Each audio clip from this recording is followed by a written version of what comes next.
Bones. I see it. I got it. Can you say it? Whoa!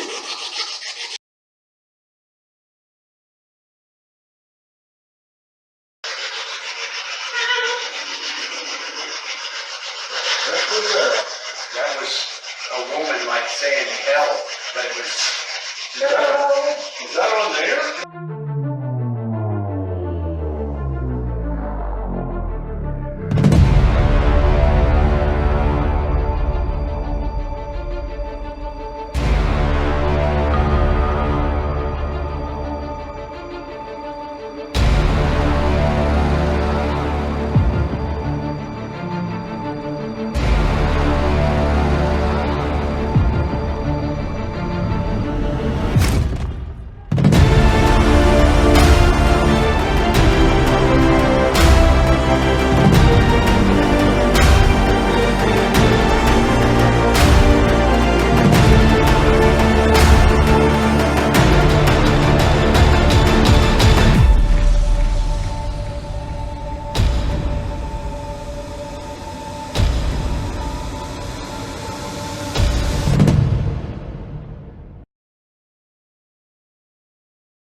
Okay, so the story we're going to talk about right now is a story, very tragic one, probably the most tragic associated with the jail building here. And it involves a young lady by the name of Annie Chaplin. Now, the story takes place back in 1880. Annie Chaplin was just 21 years of age, very lovely young lady from all accounts, very well received and highly thought of in our community. Her father, Morris Chaplin, was a very successful local farmer and businessman. He and the family resided together on a farm over near Pierceton. Now, one morning back in September of 1880, Annie Chaplin walks into the First National Bank here in Warsaw. Now, as it turns out, among his business dealings and associations, Morris Chaplin served on the board of directors of that institution. Young Annie walks up to the teller, presents a check to the teller in the amount of $300 drawn on her father's checking account. The teller immediately recognized her, assumed everything was good and proper, gladly cashed that check for her, and sent her on her way. And everything seemed good and proper till later that day when that check crossed the desk of her father, Morris Chaplin. He took one look at the check, immediately denounced it as a forgery, called in the teller, and demanded to know the identity of the person who had presented it. And when the teller reluctantly told him that it was his own daughter, Annie, who had cashed that check, he immediately contacted the Kosciusko County Sheriff and swore out an order for the arrest of his own daughter. Reluctantly, Sheriff J.R. Reed went out, arrested Miss Chaplin, brought her here, and jailed her right here in one of these cells directly behind me. Now, back in 1880, Warsaw was a very small community. News of a scandal such as this would and did travel like wildfire, and it was no time at all before pretty much everybody in town had come up with their own opinion of the situation one way or another. And it seems to have been the overwhelming position of the community that Morris Chaplin was being unduly harsh with his daughter, not only for having her arrested, but then for refusing to bail her out of here. She remained locked up in one of these cells for the next 3 days.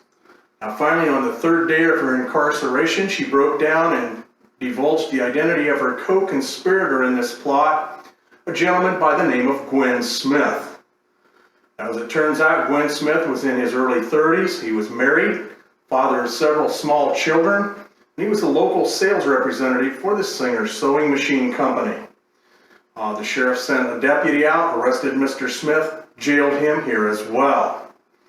Now, unlike Annie Chaplin, as soon as Gwen Smith lands in this facility, he immediately set about the task of raising money to bail himself out. And after just 2 days of imprisonment, he was able to successfully do just that. The last thing Gwen Smith did before he left this building, he looks Annie Chaplin square in the eye, and he swore he'd get revenge on her for revealing his identity. Now, as I tell people, sadly, for whatever other redeeming social qualities Gwen Smith may have lacked, sadly, he proved to be a man of his word. Now, by this point in time, Annie Chaplin apparently has garnered not only the sympathy of the community at large, but apparently that of the sheriff as well, because by this point in time, Annie Chaplin is no longer locked in one of these cells, but but rather is residing with the sheriff and his wife over in the residence portion of the building. Now, under this arrangement, she enjoyed full roam of the facility, and she occupied her time assisting the sheriff's wife in preparing meals for the other prisoners. Now, on the morning of September the 28th, 1880, Annie Chaplin awoke from bed suffering from a slight case of intestinal distress. At about 4:30 in the afternoon, she had excused herself out the back door of the jail and made her way to an outdoor water closet which stood in the backyard of the jail.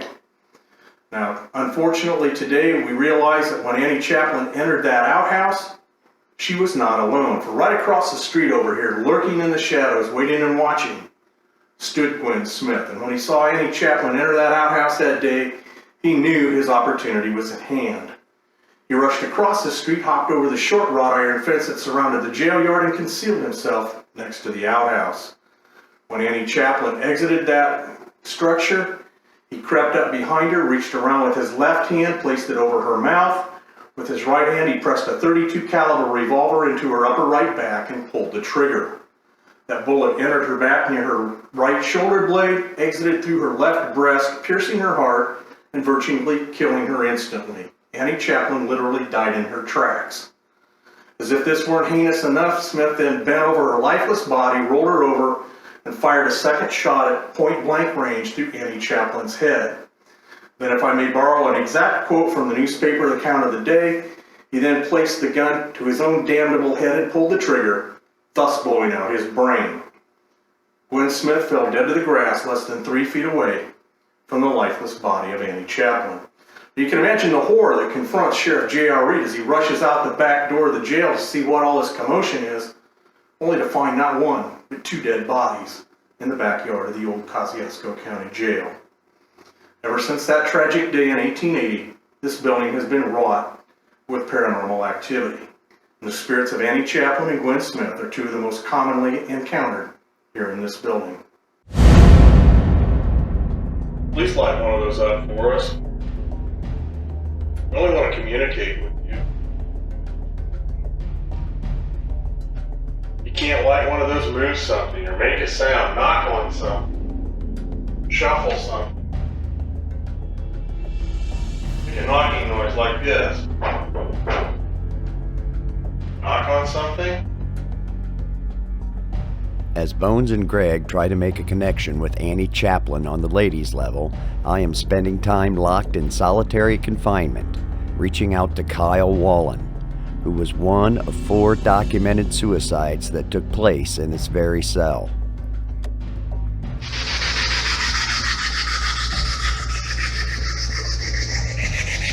Kyle, can you talk into this?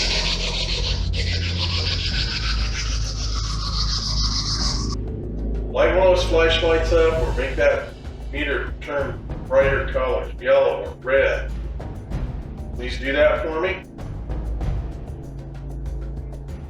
Do you have a message you would like to send to someone? If you can say their name into the recorder and tell me your message, I will try to see that they get it. Wish to touch us, you can touch us to let us know that you're here. After 20 minutes of inactivity in solitary, I decided to rejoin the guys on the ladies' level. Of course, as always, just as I am being released, I get this activity on the spirit box. And as a disclaimer, I should tell you that no small animals were harmed in this part of the video. Just listen. Can you say goodbye?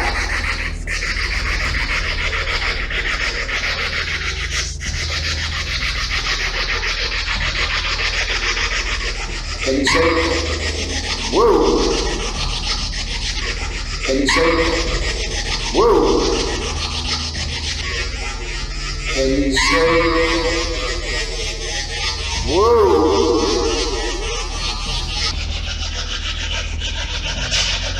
Annie, who shot you? Was it Gwen? Yes or no? Just say yes or no. Annie, did you enjoy your time here? Was the sheriff's wife helping her? Was she nice to you?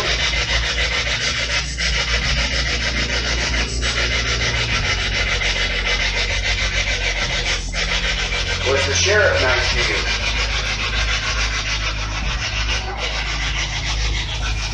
Was the sheriff nice to you?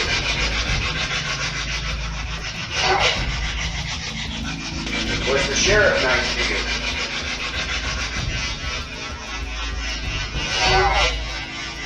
Can you say hello to Bill back here? I call him Bones.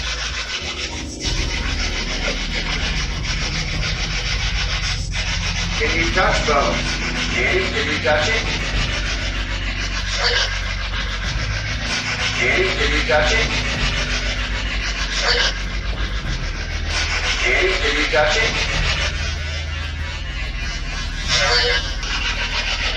Can you touch me?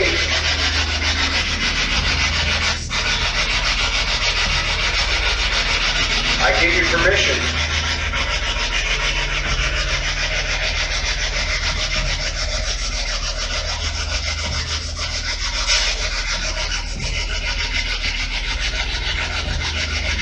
Come up to the light of my right hand, Annie.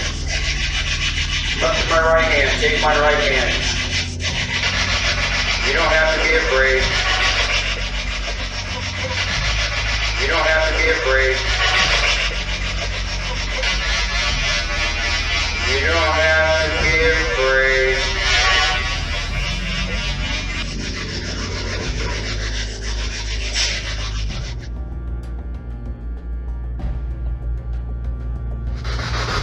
Is anybody in the kitchen with us?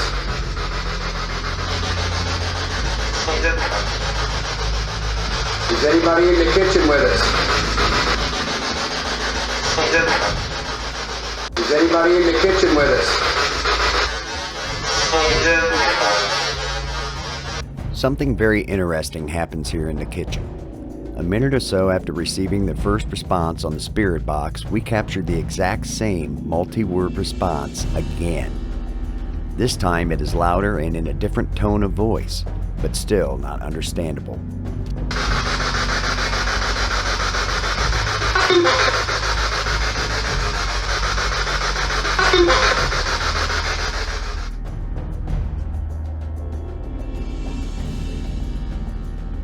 Is there something you want from us? Is there something that we can do to help you? Please let us know. Yes. Do you need help, Sarah?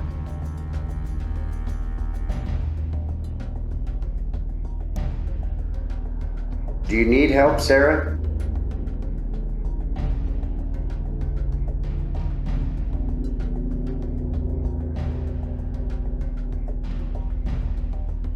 Do you need help, Sarah?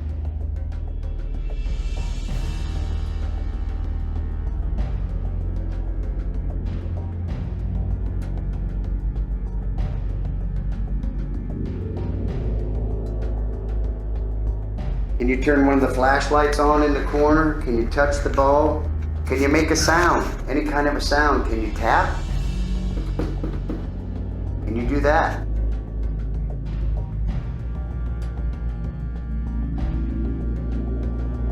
Can you knock on a wall? Can we hear your footsteps?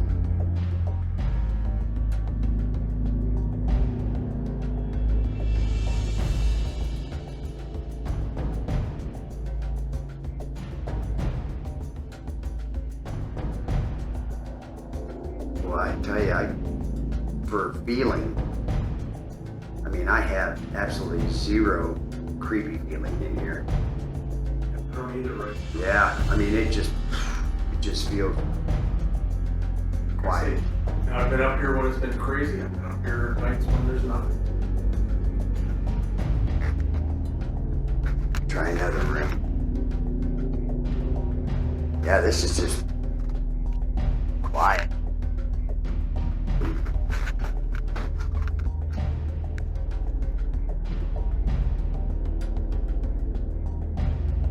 Me and my cat balls.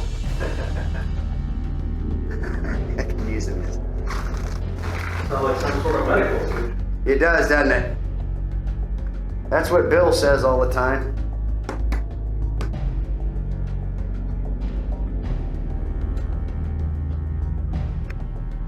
The only object in there that I can think of that might have a creep factor to it is that wheelchair there in the, Yeah, I was seeing that that. came from the Old County farm. You know, that's something that I'm curious about, Greg. Maybe you would know about. You know, like down south, did we have one of those farms here? Absolutely, we did. Where was that located? On County Farm Road. Okay. That seemed Is that out where Miller's Berry Manor is? Yes, sir.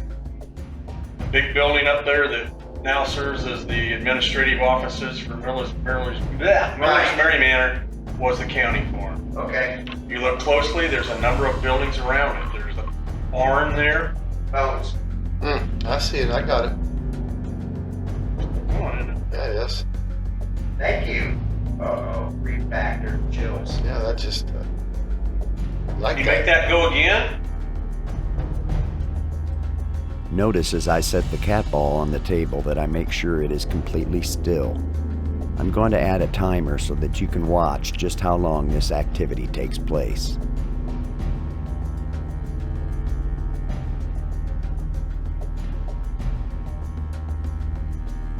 And at one point here, you'll notice that the ball even starts spinning in the opposite direction.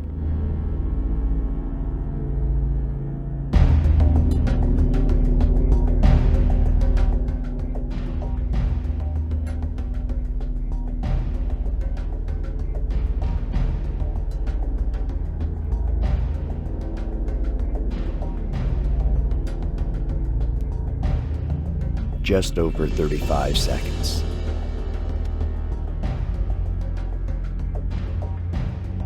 And I wasn't moving the table.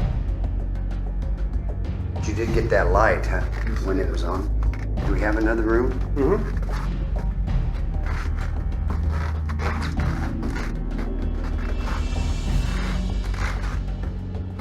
I've never gotten anything in here. That's not saying we will.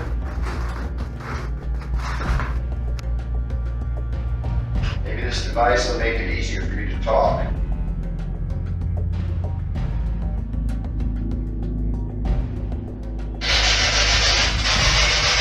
Can you say something to this?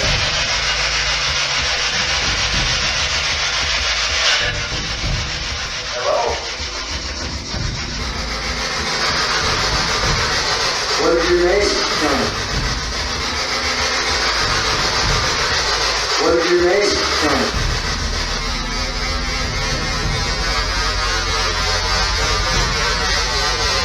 What is your name? Are you happy that we're here tonight? Are you happy that we're here tonight? Are you happy that we're here tonight?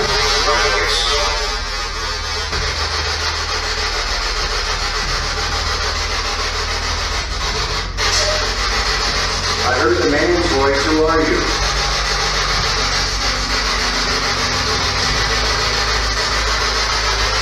Sheriff, are you up here with us?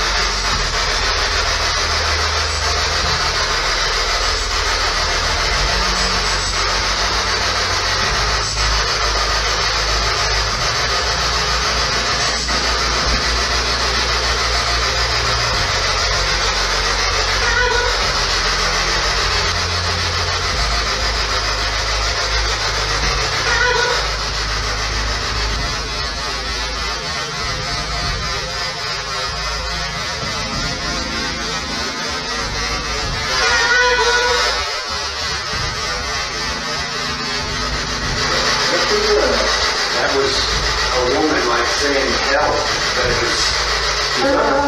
Is that on there? That was on this. Okay. I think it was on there. It was out there somewhere. What is your name? Why did you put the hair up on my arms? Who needs help?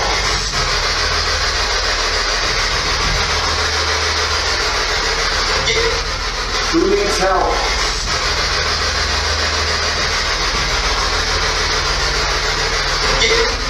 Who needs help?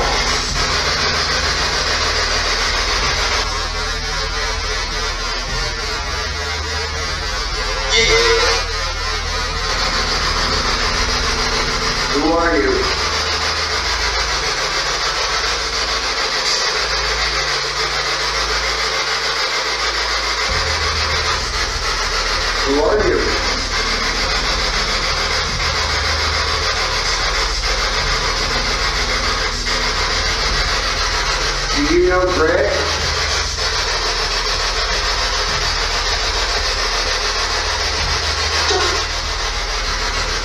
know Greg?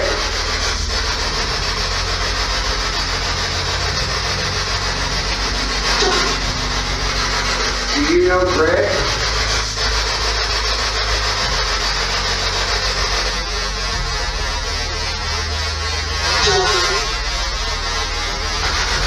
We're going to go.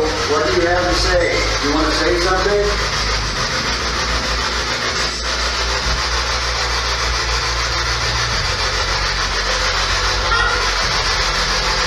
Goodbye. Is that what it said? Goodbye. Did you say goodbye?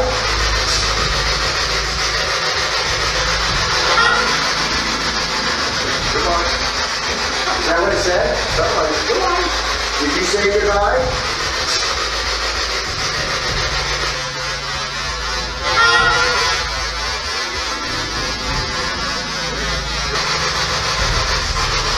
Thank you.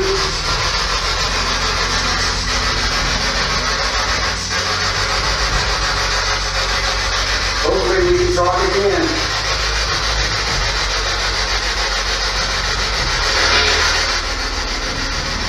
Hopefully we can talk again.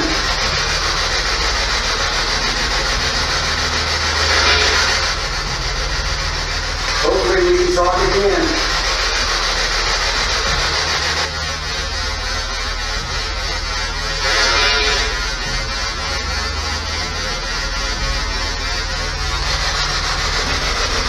You take care.